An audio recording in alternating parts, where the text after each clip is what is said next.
What it do, y'all? It's your boy Big J, host of the JJL Sports Talk Show. I am back, better than ever. Welcome back to this is season 3, episode 2 of the show. A lot has been going on in the sports world. But first of all, I hope all is well with everyone. I'm gonna wait a little bit for people to get to the comments. I'm gonna let people know I'm live. Let me just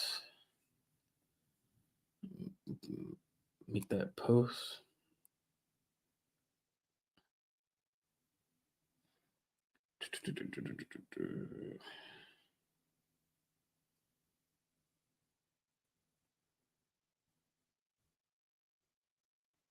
Give me 1 second, y'all. Make sure you want to let people know I'm in there. Give me 1 second, y'all. Make sure you want to let people know I'm in there. Give me 1 second, y'all. Make sure you want to let people know I'm in there. But I hope everyone's doing good though. The MLB season started yesterday, opening day. A lot of teams played. Mets played.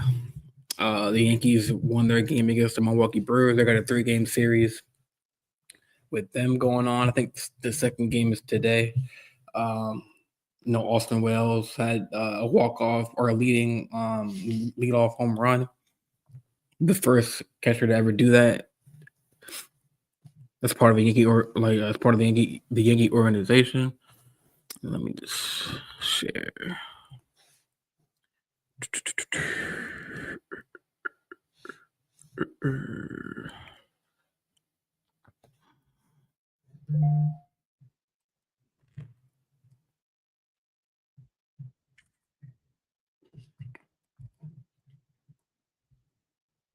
Give me share.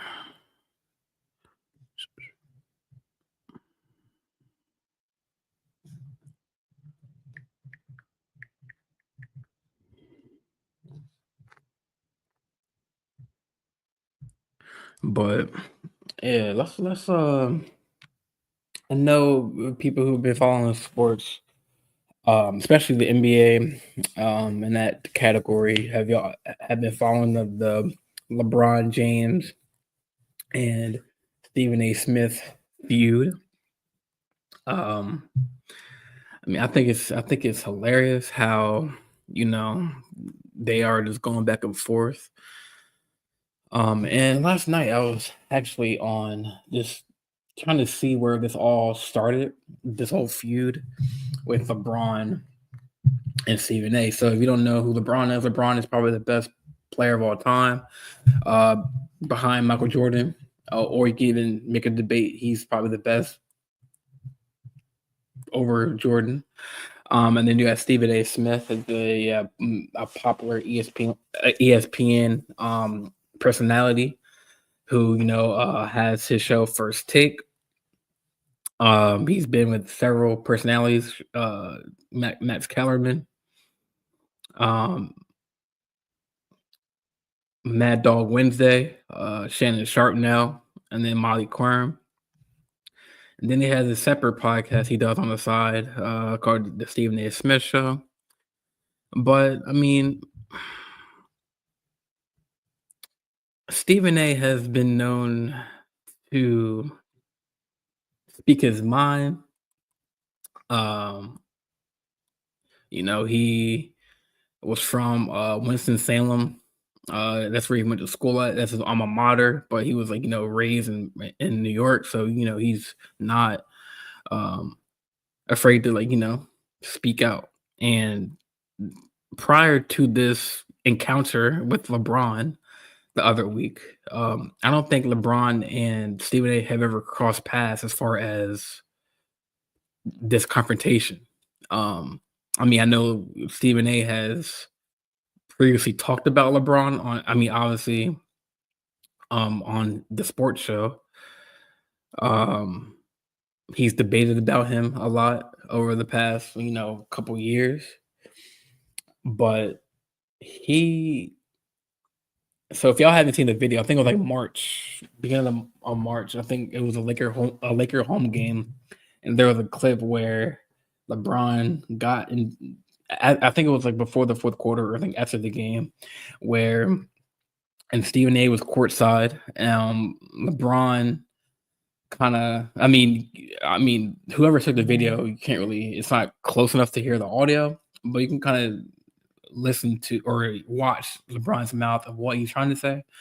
Um, but even before this encounter happened, it all started when um, the NBA draft, when Bronny James, LeBron's son, first son, Bronny James, got drafted to LA Lakers. Now, not just Stephen A. Smith, other sports personalities have criticized.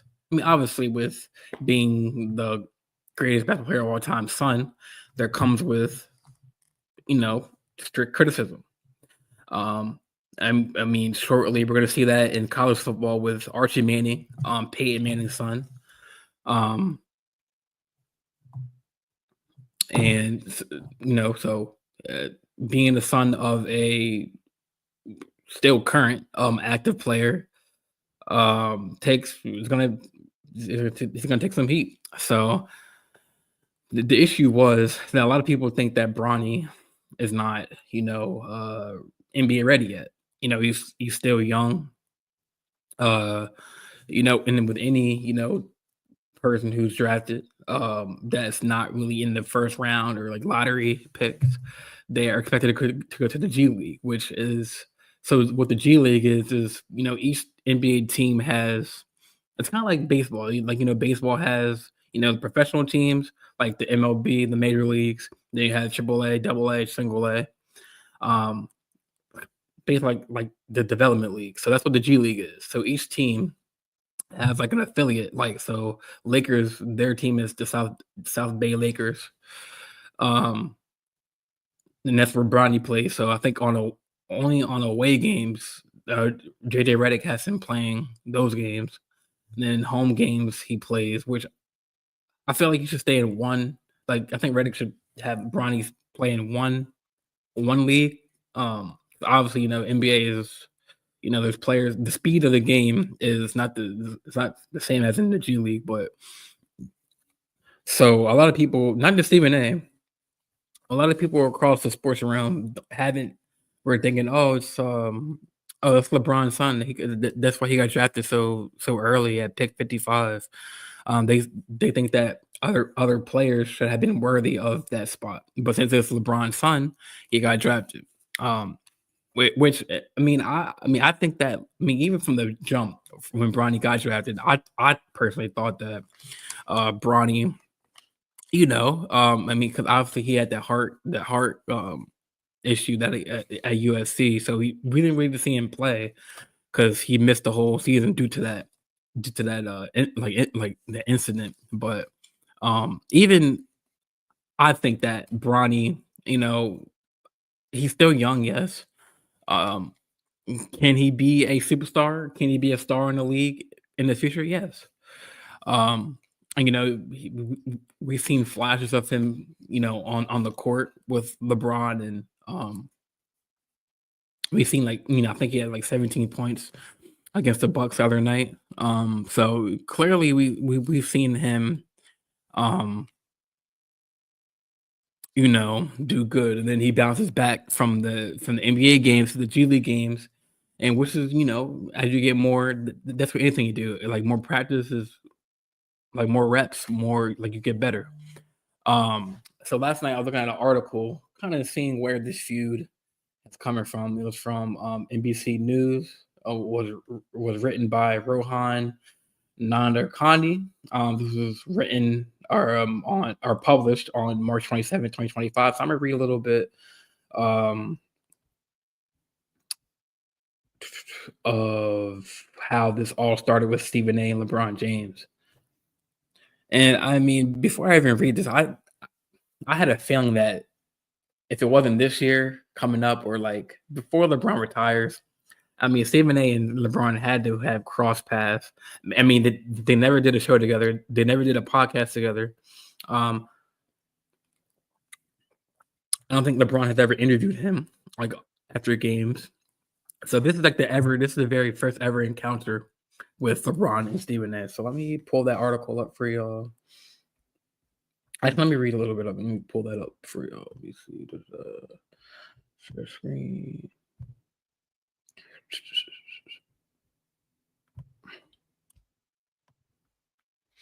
Yes, like I said, it's an article from NBC News. LeBron James, ESPN Stephen A. Smith continue feud over NBA media coverage.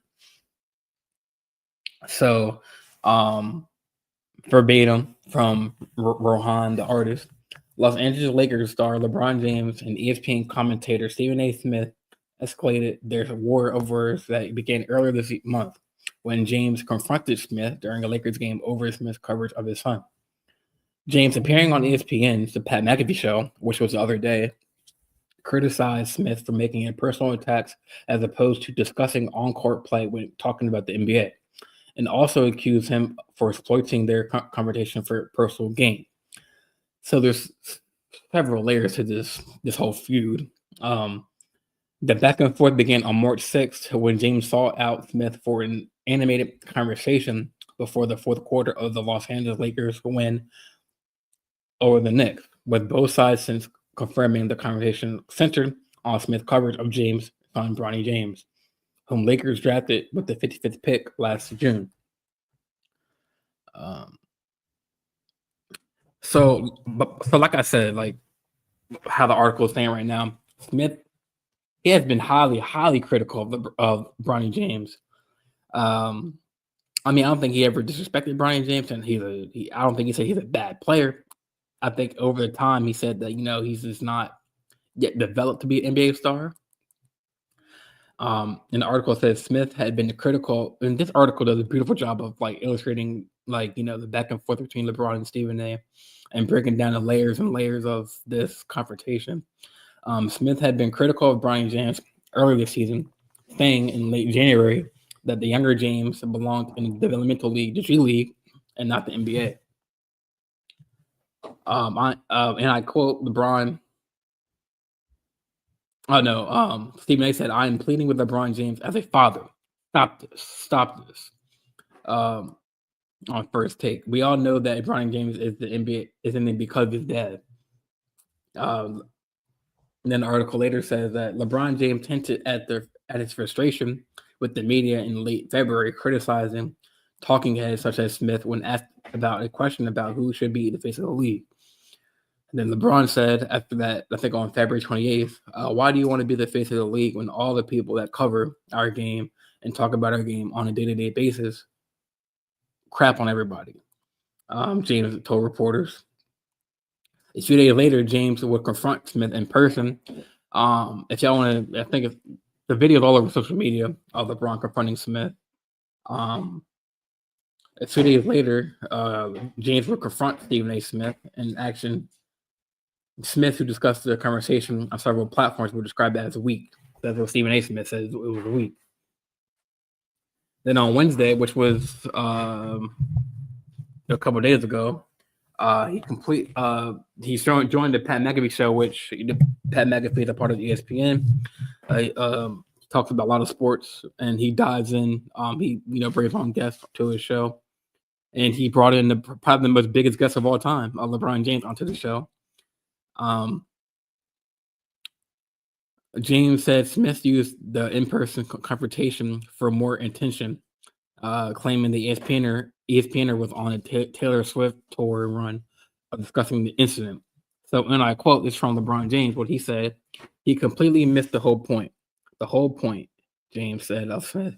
We never would I ever not allow people to talk about the sport and criticize players about what they do.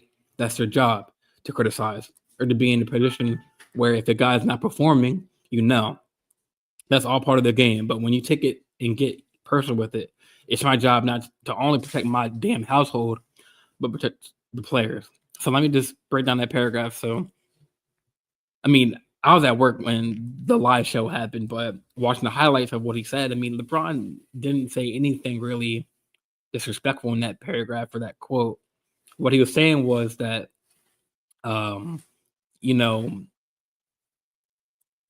I mean, hey, Jordan gets criticized still. I mean, obviously for the greater the good, but when you're in the upper echelon of pro sports, like Michael Jordan at the time. Not yet. When like the upper echelon levels of pro sports. I'm talking about like the elite levels, like LeBron James or Michael Jordan at the time, Magic Johnson. Yeah, these analysts are paid to criticize to an extent a player's how he plays. I mean, what would be the point of a sports broadcaster or a sports analytics person or analyst? Um, what's the point of that job if they're not doing their job? So what LeBron is saying is that he doesn't really have an issue with people like Stephen A. Smith or I hate to bring up his name, Skip Bayless, which I don't even listen to anymore. They have the right to do their job, to critique people. If they're not playing well, yeah, call them out. Say they're doing bad. But I think LeBron James, what he's doing is crossing a line with, criticism. Like when you're attacking, especially Bronny James, because he said that even in the paragraph and like in the article, he said, stop it. The only reason why he's in the league is because of you, LeBron. And that's kind of a shot at Bronny. Like, yeah, he has the best trainer in the world on his side as his dad, LeBron James, and he probably has all the the resources and money and all that to get his body right, just like LeBron. Yeah, he has that in his corner, which most people don't have that luxury of having a dad that's an all-time great in the sport. But what LeBron is doing is obviously he has to defend his son. Obviously Stephen A. Smith has criticized the Lakers prior to Luka Doncic coming to getting sent to the team. But it's a fine line where you don't bring up family or and that's where LeBron comes in and says it's my job to not only protect my damn household but protect my players. And then Stephen A. and then what else happened? Stephen A. Smith. Yeah, LeBron said he's on a and the whole issue is that with this whole confrontation that happened after the Knicks game, like Stephen A. and he's all over Twitter and on his podcast and just kind of stretching the story out for more than what it is. That's why Stephen A. said he's on a Taylor Swift tour run right now. So it's not the fact that yeah, you could critique somebody. You can tell them that they're not doing good at that time, but don't don't go on social media or on your show, especially First Take or like ESPN where it's nationally televised, and say, oh, you're only in the draft or you're only getting drafted to Lakers because of your dad. Which I mean, yeah, he got drafted to Lakers. LeBron's on the team. Obviously, LeBron's agent, Rich Paul, kind of helped. He's doing his job as Bronny's agent, and landing him at that on that team. But I think Stephen A. is poking the wrong bear here because you don't want to poke something you can't defend on, because Stephen A. he can talk all he wants and everything, but I think he crossed the line with LeBron James, in my opinion. So Smith, so after this whole Pat McAfee show, after Pat McAfee invited LeBron on, obviously Stephen A. defended himself. I just want to say for the record, this is and I quote from Stephen A. Smith. I just want to say for the record, LeBron James is full of it. And in this particular instance, as it pertains to his son, he is a liar. He said on his podcast. He also claimed that he would have tried to punch James if the basketball player had touched him during their face-to-face in Los Angeles. And then on First Take, he still nags on and says he continues to lie to the world about what I said and who I was pointing the finger at. To regurgitate an obvious point, when I talked about Bronny James earlier in the season, I highlighted the fact that at that particular moment in time, it simply was not ready. I was calling out LeBron James. He also added, I suggested that he be happy with the things that I haven't brought up. I never brought up really and never really discussed why you were not at Kobe Bryant's memorial service. I really never brought up or discussed why you did not attend Dwayne Wade Hall of Fame induction when that man was directly responsible for capturing a championship for the first time in your career. And then Smith later clarified, which I had to tweet, and then I'll put up. Smith later clarified, as was reported at the time, James did attend Bryant's memorial service, but was not shown on camera. Amid all the back and forth, and James is still performing his duties as a basketball player. This article really, shines a light on the whole feud. But and then I'm gonna pull up the tweet. Let me stop sharing this and pull up the tweet about so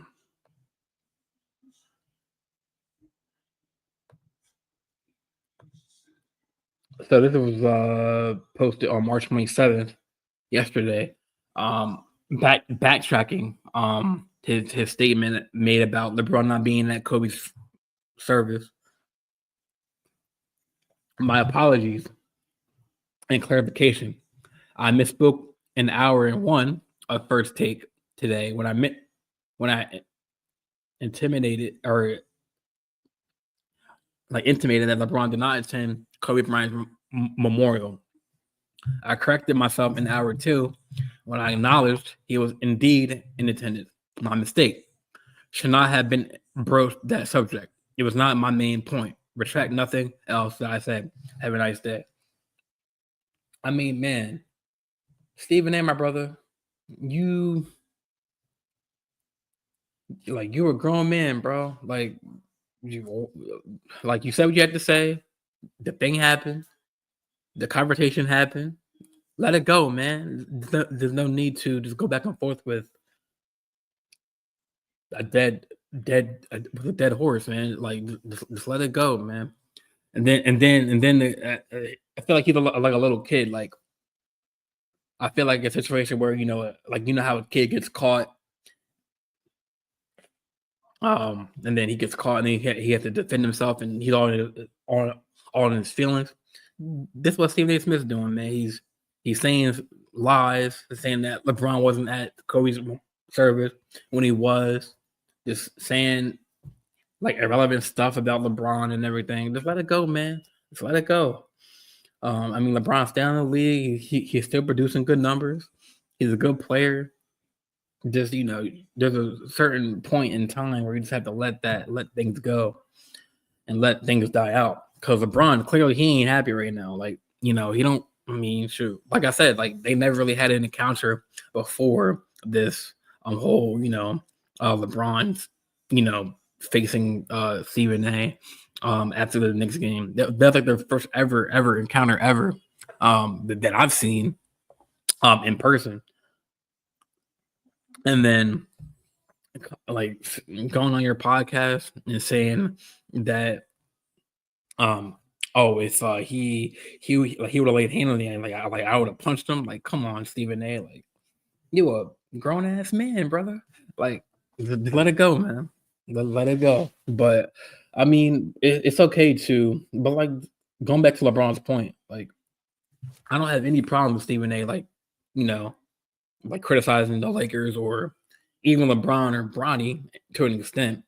I think that, and personally, in my opinion, I think Bronny, give him maybe the rest of this year, maybe maybe give him another year in the G League, or maybe have a season in the G League, and maybe he can be, I mean, like we already see Bronny James, have sparks of points, and I mean, like he has good defense. He has a good shot, a good form. Uh, and then in, in a couple of years, I mean, Bryce James is gonna be in the league, so um, I mean, so is Stephen A gonna criticize Bryce when he gets in the league? I mean, LeBron is kind of setting up his kids for the future. You know what I'm saying? Like, giving him the opportunity to play. I mean, obviously, before the season started, um, LeBron and JJ had a podcast together. But I mean, I feel like that to what LeBron's saying, he had the right to defend his family. He had the right to defend the Lakers. If something is not being said fairly in the media, I mean, obviously LeBron is gonna defend that. Um, Now, I mean, LeBron. I mean, I feel like I don't think this is a distraction for him because I think they're sitting like 4 or 5 in the West in the play, or I think they're three. I think they're three. Let me check ESPN. I think they're 3 or 4 in the standings in the West. Um, I know they dropped a couple games last night. I think they lost to the Bulls off of like a game-winning shot from Giddy. But I mean, LeBron is he said a lot of Pat Beck. Let me see what else he said. Uh, I mean, he hit a lot of topics on the Pat McAfee show. Oh, James.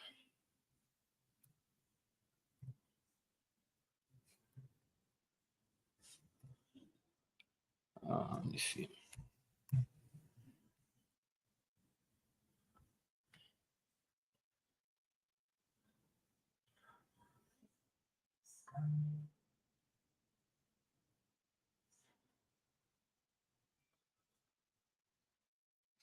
Let me see.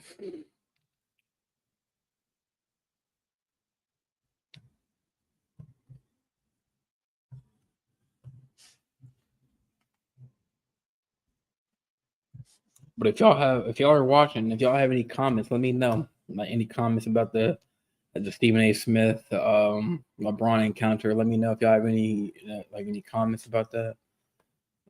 Let's see.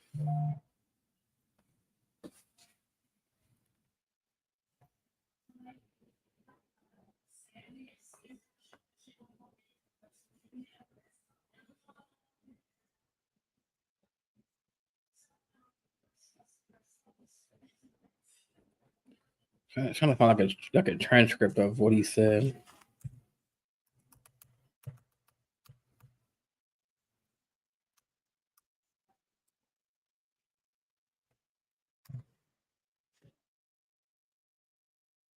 These Pat McAfee.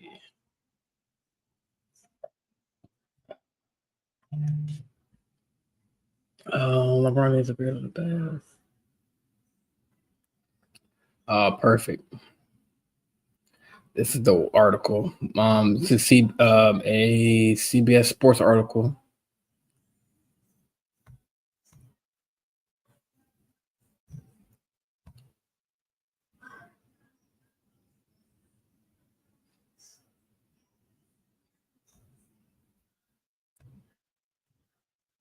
So on this article breaks down from Jasmine Win Winbish. This is published on March 26th, 2025. This is a breakdown of like the what LeBron topics, what he hit on during the show. Another thing that had people going was the LeBron jokes about Giannis dominating in the 70s. One of the silliest arguments that always surfaces today is comparing this current era of players to years past. The conversation usually goes one of two ways. Either people say the guys from today couldn't play in the past eras due to how physical it was, or that guys today would completely dominate the stars from the past. Consider LeBron in the camp of that latter. So LeBron came on the show and said that that you're trying to tell me Giannis wouldn't be able to play in the NBA game in the 70s? James said Giannis would have 250 points in the game in the 70s. And that's no disrespect, but seriously, Kyrie Irving, they would have told Kyrie you're not allowed to dribble anymore. I mean, all right. So, I mean, obviously, the way LeBron was how he presented it on the show. I mean, if you think about it, like if you're talking about the 70s, I mean, I can't. Let me go. Let me look at who was playing the 70s.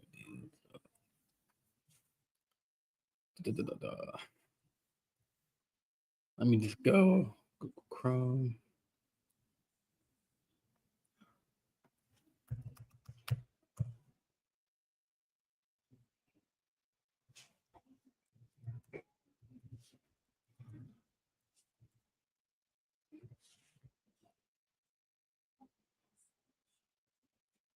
So you had so in the 70s you had NBA players best decade edition. So I'm gonna go to the Bleacher Report.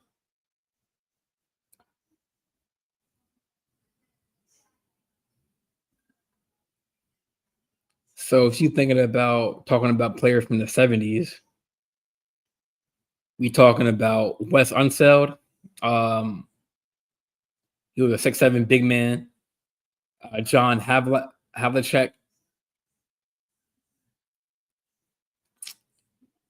Elvin Hayes, Bob McAdoo, Walt Frazier, Bob Lanier, and then you got Kareem Abdul-Jabbar. I mean, so those are only a sample size of what those players were like in the 70s. So, I mean, from what LeBron, how he said it, it may have seemed like a joke, but think about it. Like, yes, in the 70s, 80s, 90s, that era of basketball was rough as far as, the physicality of the game,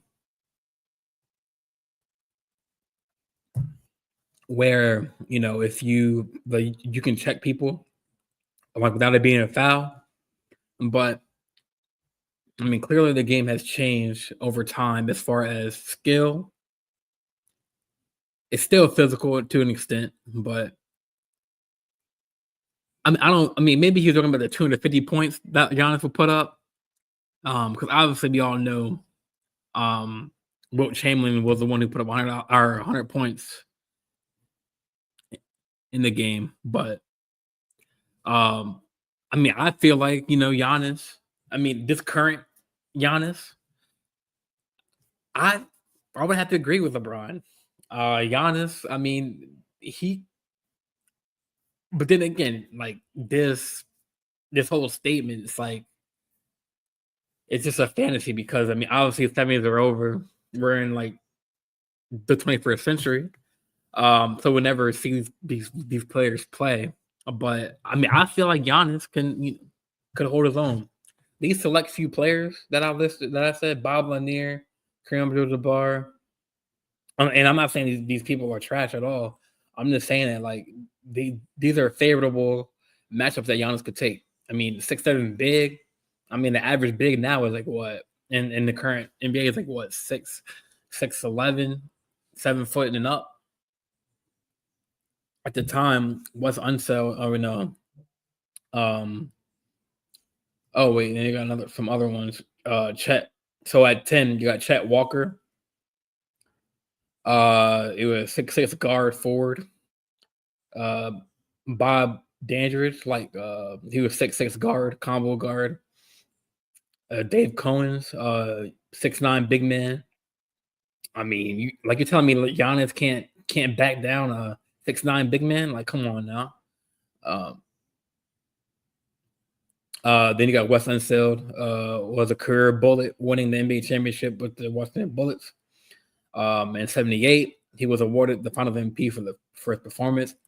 The 6'7" big man was not much of a scorer, never averaging more than 16 points per game in his career. However, he was one of the best rebounders to ever play the game. Unseld finished in the top 5 for rebounds per game 6 times during the decade. So you tell me that Giannis can't put more than 10 on sale.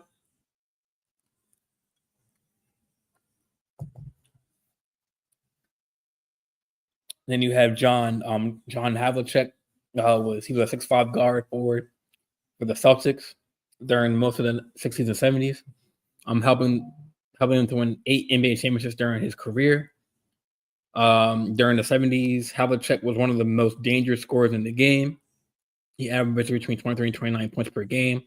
So back in the day, when you talk about 70s and 80s, 90s basketball, so now like the modern day basketball is more like positionless basketball, meaning that you have centers and power forwards bringing the ball up, dribble moves, where 70s, 90s era, you didn't really have a skilled big man as far as a Giannis type or Jokic type, where a center can play like a point guard. You had actually position basketball where, just like Unseld, he never really scored, but his only specialty was getting rebounds and defending.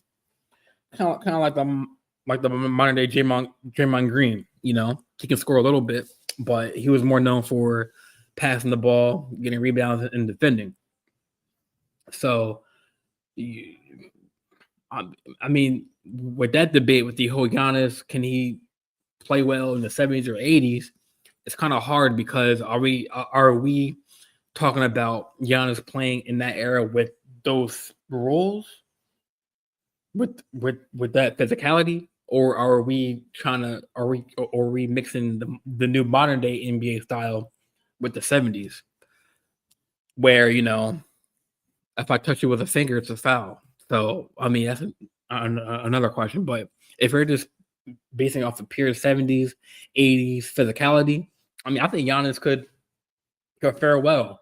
I mean that was only a handful of people. I said Wes Unseld, John, Alvin Hayes, who was a 6'9", rebounding threat, played for the Bullets. Bob Megadoo. He was more in the 80s. Walt Frazier, the best pure guard. I mean, Giannis probably wouldn't even be guarding Walt Frazier. He was a guard. But I mean, maybe he was talking about the 250 points he was scoring a game, but he's just showing the fact that Giannis could score a lot against these players in the 70s. And what else did LeBron say?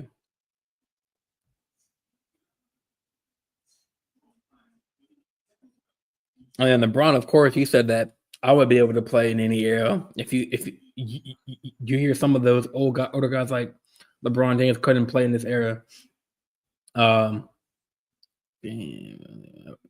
then he touched base with Michael Jordan as far as so LeBron has always been very open about the impact Jordan had on his life and how he saw him as an inspiration growing up. He wears number 23 jersey because of Jordan, to which he reiterated that's a fact on the McAfee show, but the two aren't super close. James hopes that changes when he's done playing. We're in a good spot, James said. He said they don't talk, and when asked why the Lakers started things, it's because he's still playing. I'm still playing, still focused on my craft right now. James went on to compare his relationship with Kobe Bryant. Me and Kobe never had a real relationship either until we were on the Olympic team. He had a great relationship there, but it wasn't always competitive between us until I became a Laker and he retired. That's when our friendship or relationship became really, really good. I think it's because I'm still playing, and we all know MJ is one of the most ruthless competitors there is.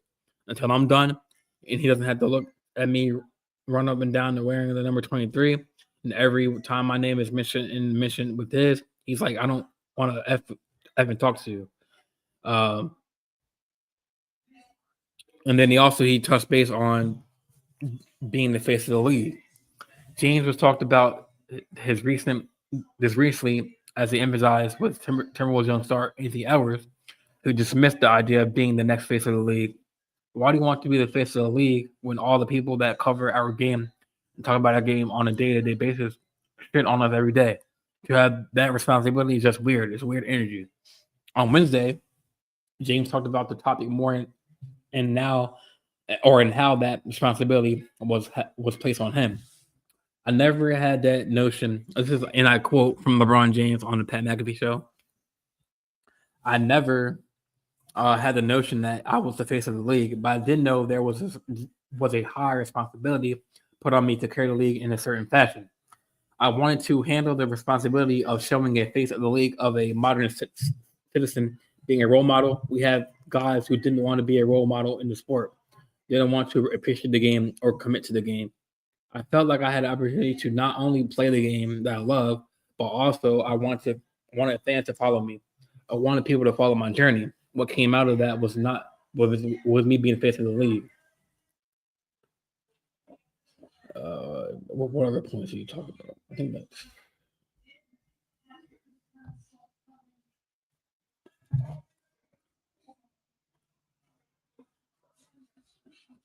But yeah, this whole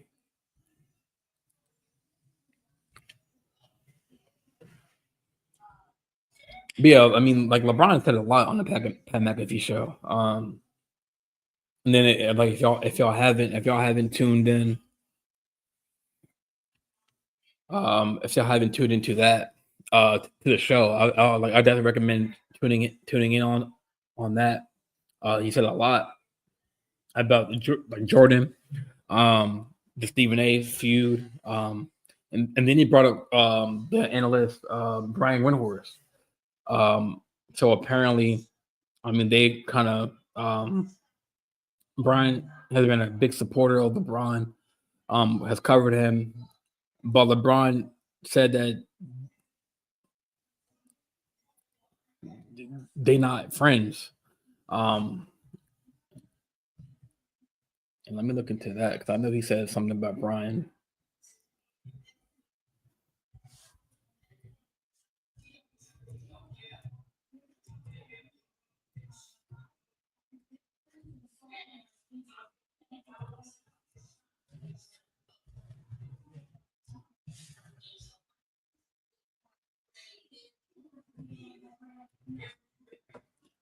So this is on NBA Bleacher Report. Let me share this.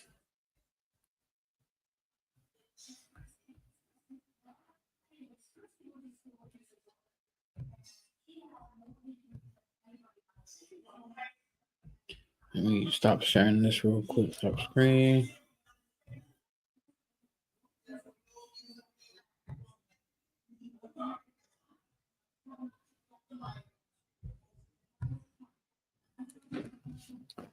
So also on the Pat McAfee show, LeBron again mentioned the media. He said, and I quote, "I think there are times when the media is out of balance, and I encourage NBA players to hold the media accountable when they can, as long as they're okay with being held accountable by the media." Or that's what LeBron said, or like when Hort said.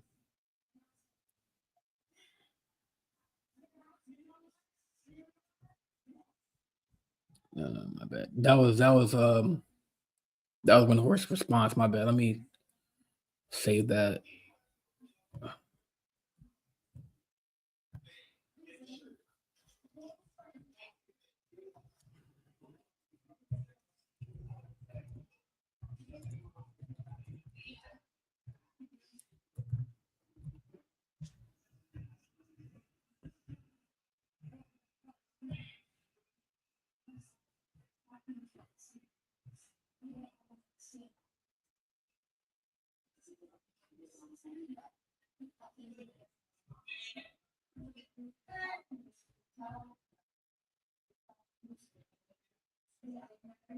I mean, I might just show the clip. Yeah, I'm gonna show the clip, y'all.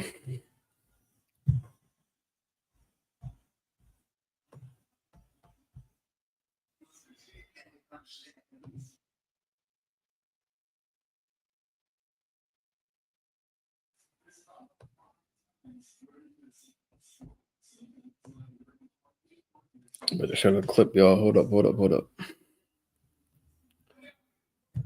Screen.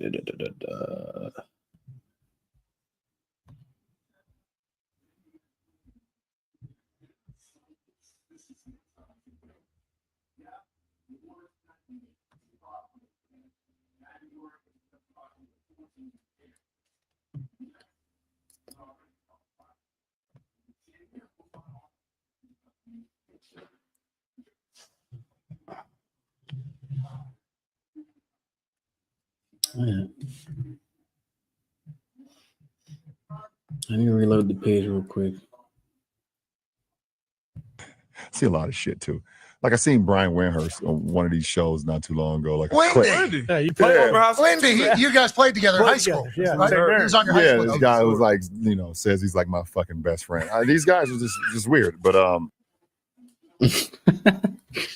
LeBron is funny, man.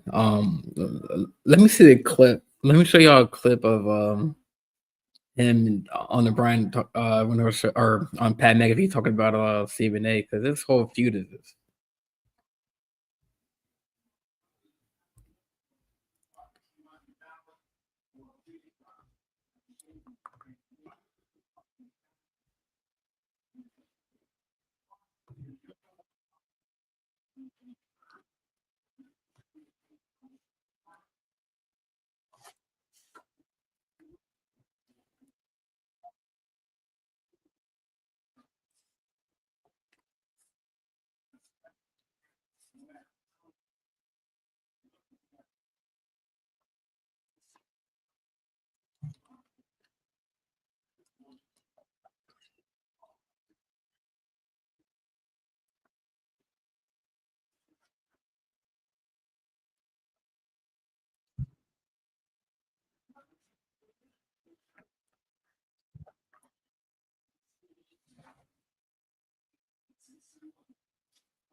Yeah, LeBron is funny, man. LeBron is hilarious. And then I just want to play Stephen A's response to that. It's funny. Oh, it's hilarious.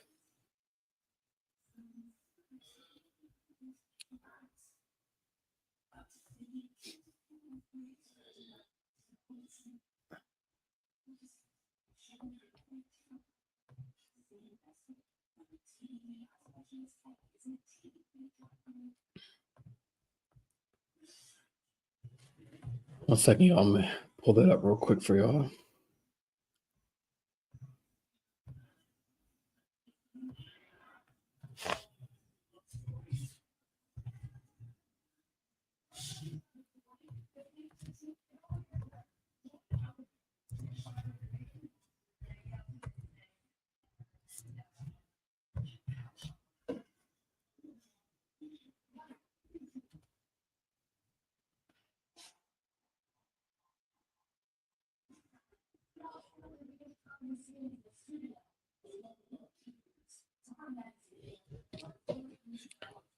Oh, where was?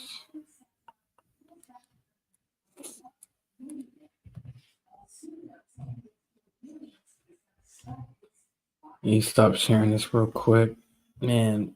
LeBron is funny, man.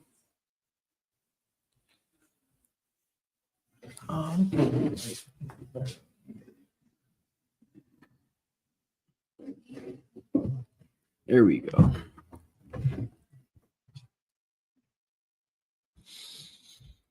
Oh, where is Stephen A's response, man? Where is that response? You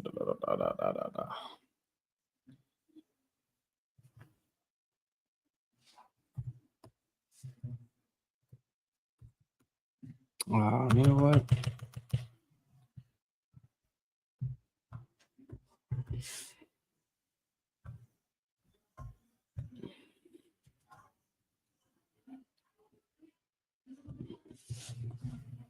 One second, y'all.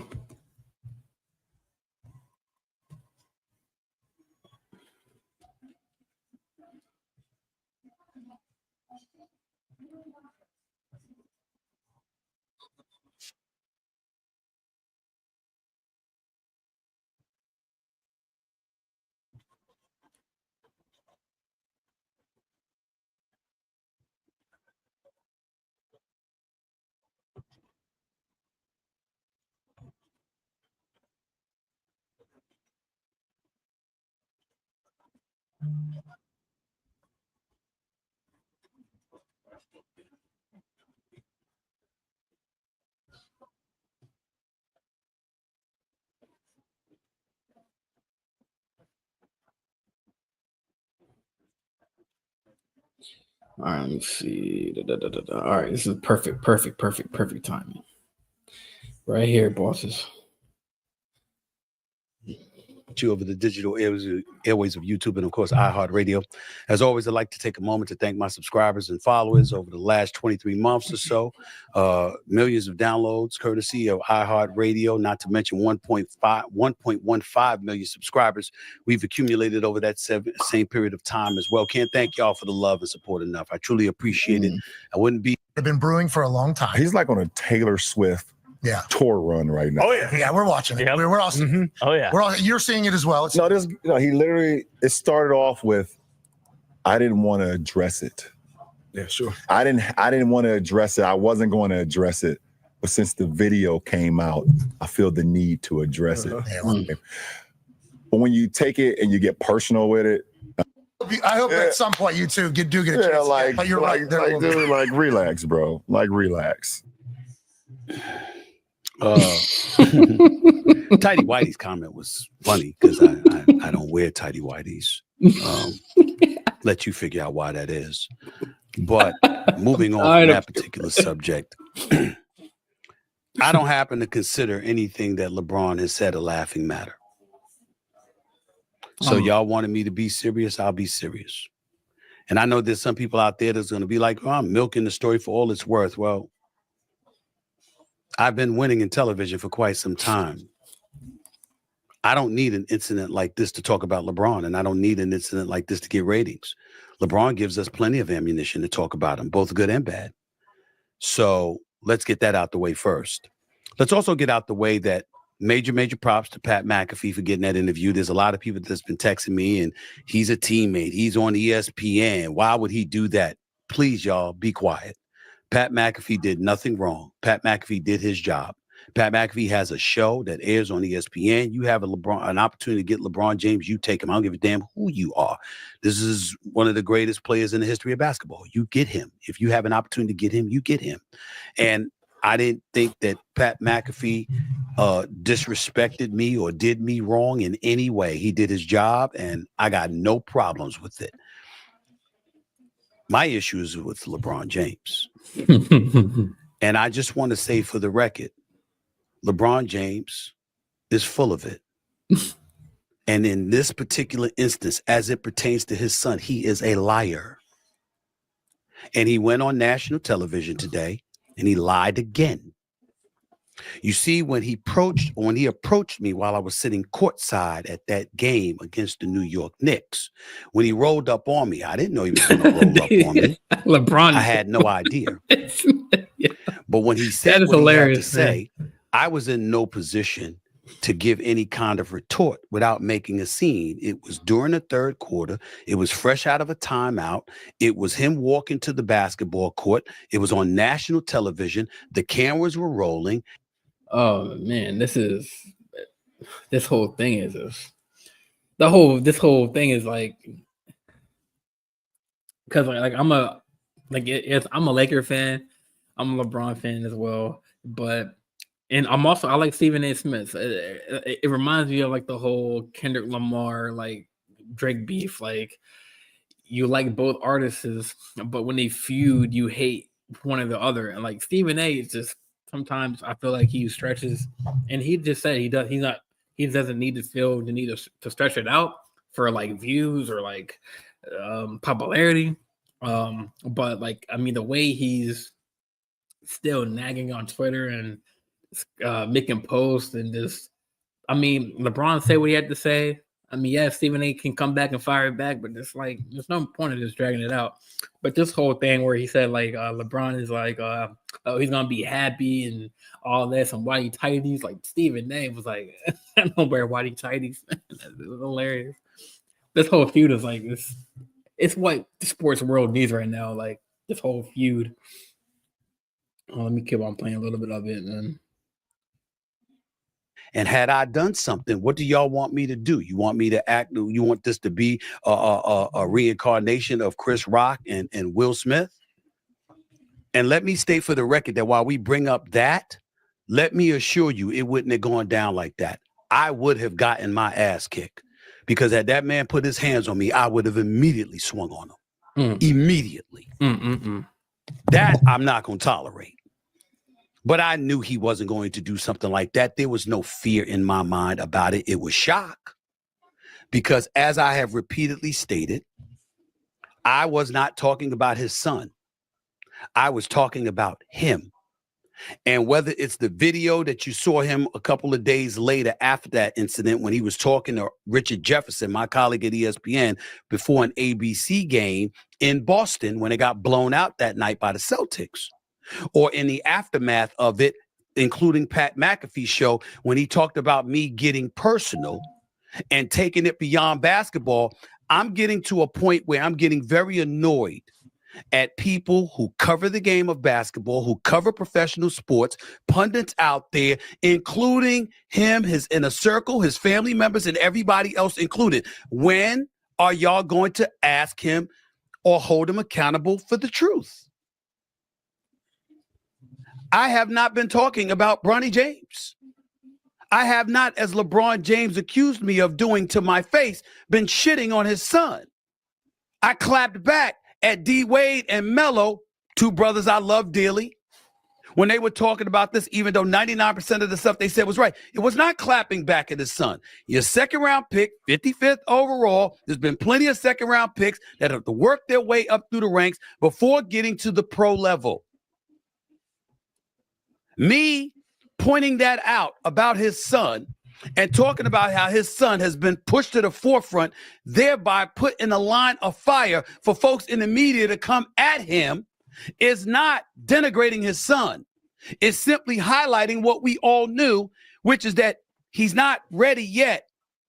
But based on what we've seen from Bronny recently, there are indications that he will be. And as LeBron James pointed out on the Pat McAfee show today, it's probably sooner than later because his growth and his maturation from just a year ago has happened by leaps and bounds. Nothing but respect and appreciation. Wishing Bron. Yeah. So that's, I mean, if y'all want to like dive into the whole Stephen A. LeBron, you know, later on you can. That's just a couple clips that I showed,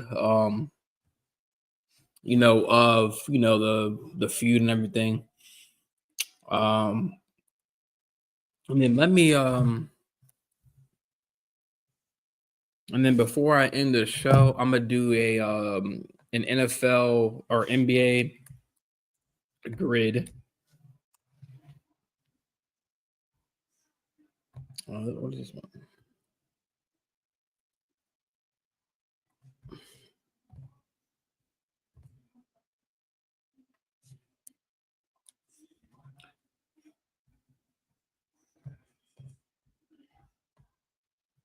Oh yeah, the immaculate grid, the immaculate.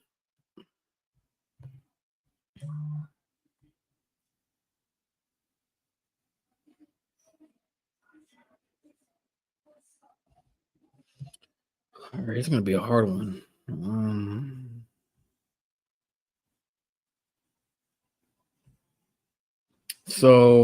me see. Let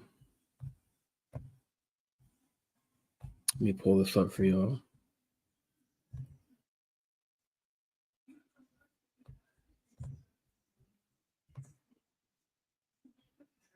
So this is like the Immaculate Sports Grid, the NBA edition. So we have the 76ers and Mavs. It's either as a player who play for both teams. Same thing for the 76ers and Hornets. And then Cavaliers, Mavs, and then Cavs, Hornets. And then you have to name 76 76er who had 5+ assists per game. Rockets, same thing. And then Cleveland, same thing. So let me see. So a player who played for both. Wasn't it Steph Curry?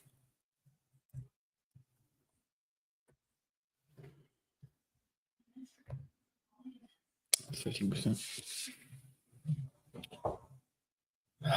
Right to Hornets.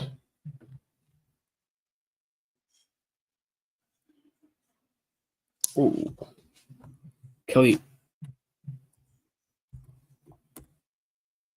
Oubre? Yeah. And the 76ers who scored, who had 5 assists. So Rockets, Mavs.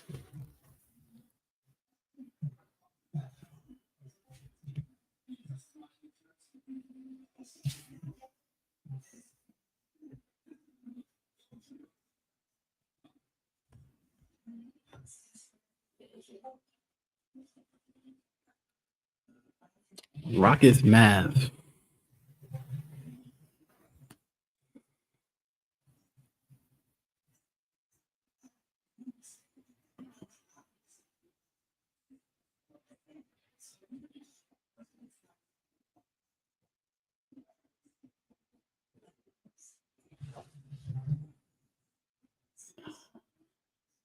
Rockets, crisp. I mean, this is probably a popular one.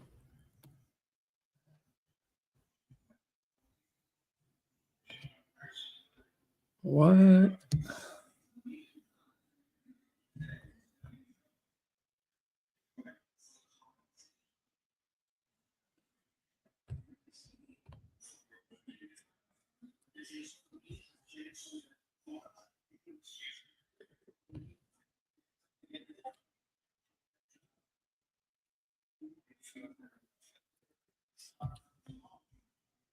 Rockets, Mavs.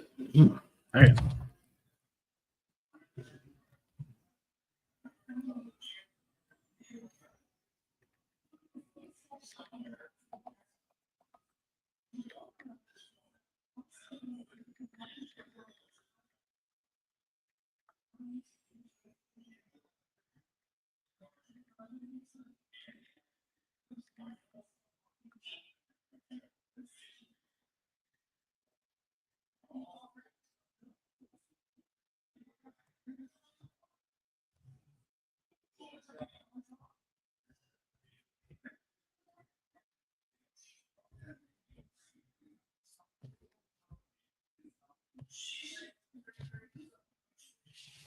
Maurice Cheeks. I had to Google that one. I think Harden didn't Harden have?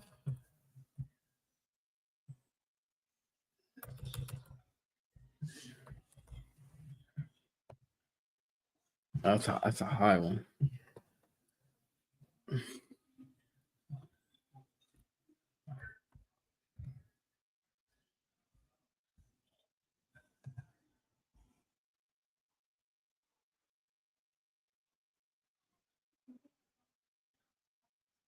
Then, and this might be a popular one too.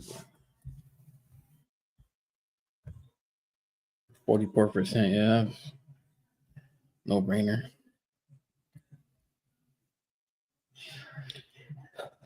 Rockets, Mavs.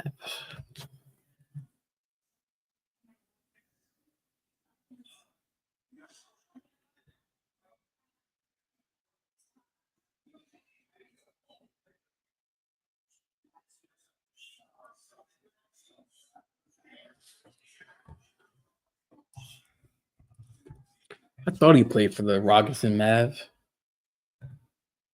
3%, damn. Okay. I had a feeling he played because I know he coached in the NBA.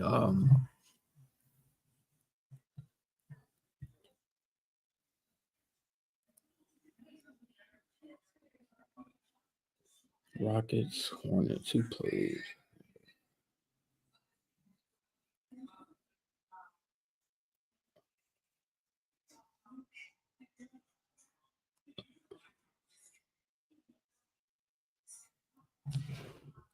He did, yeah.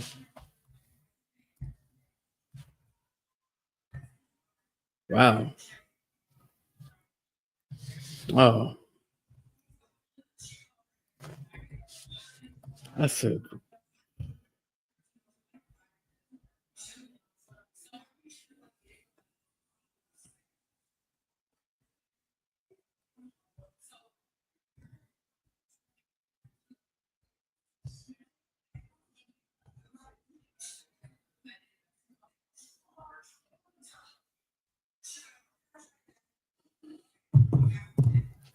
So I'm trying to see who the popular ones were.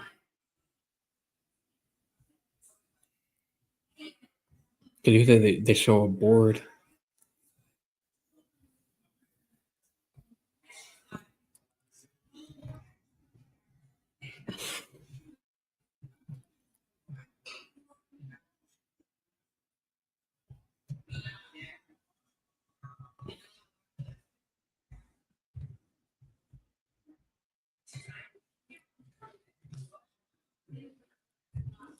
Let's do an NFL one.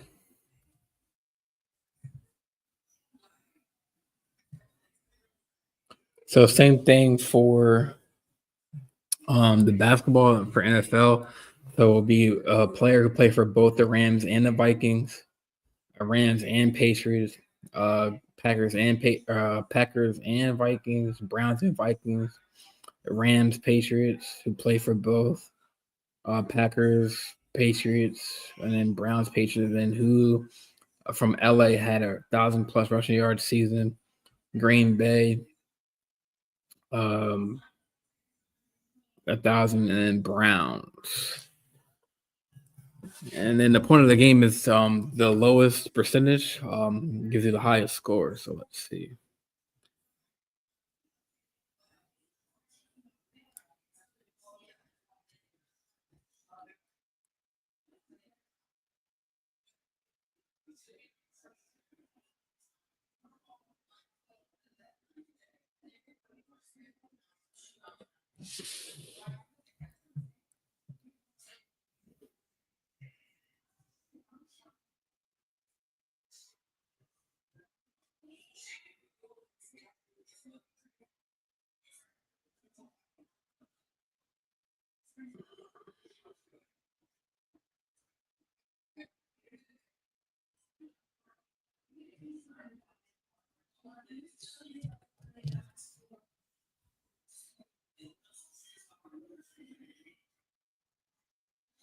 I don't know any of these players, but let me see.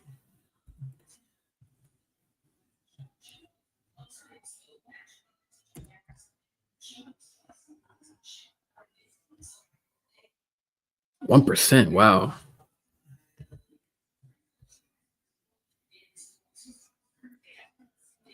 Rams, Patriots.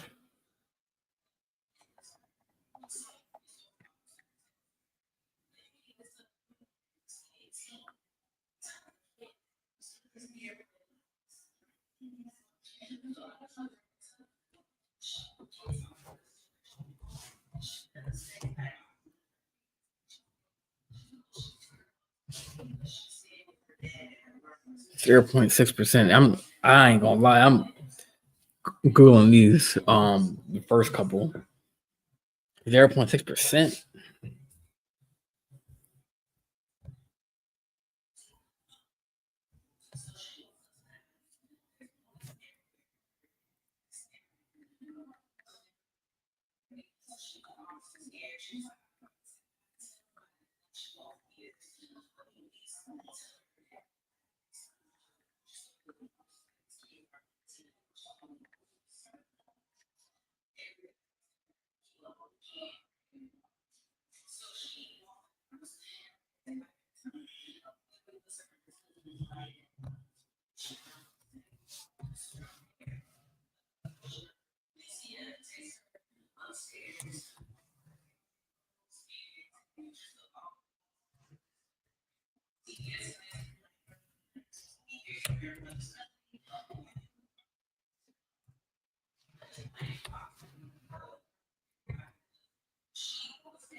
And 3%.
Didn't Eddie Lacy?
I got an 84.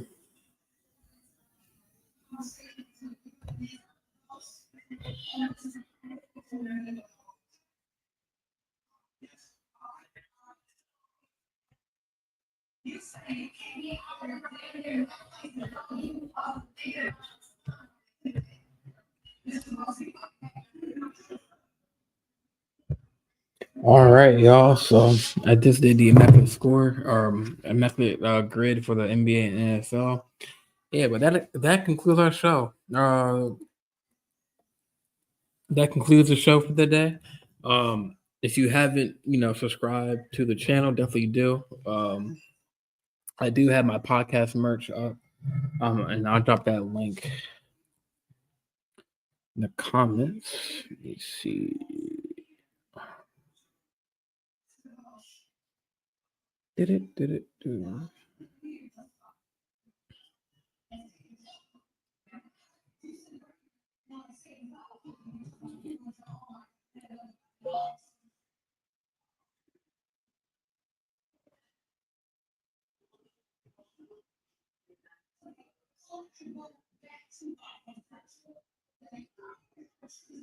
I'll drop that in the comments real quick.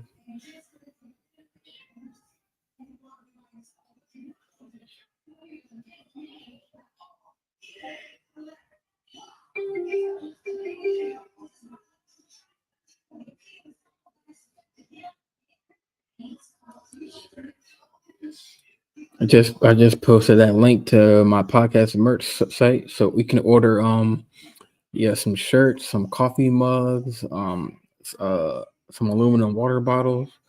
Yeah. But yeah, if you haven't followed the page, please do like and subscribe. Hit the post notifications on the channel so you know when I go live. And then if you want to follow the Instagram page, it's JJL Sports Talk Show on Instagram. Let me see if I can share that my profile.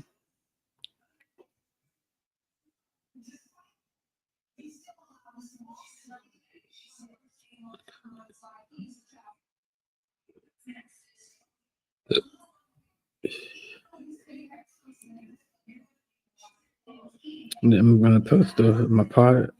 This.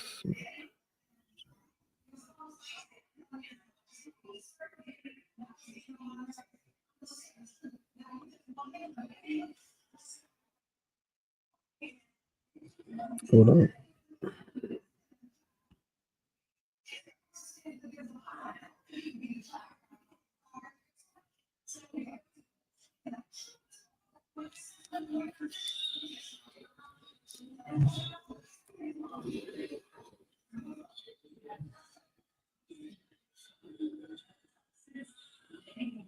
Here we go. I'm gonna post my Instagram page in the comments. So if you want to follow me, give me a follow.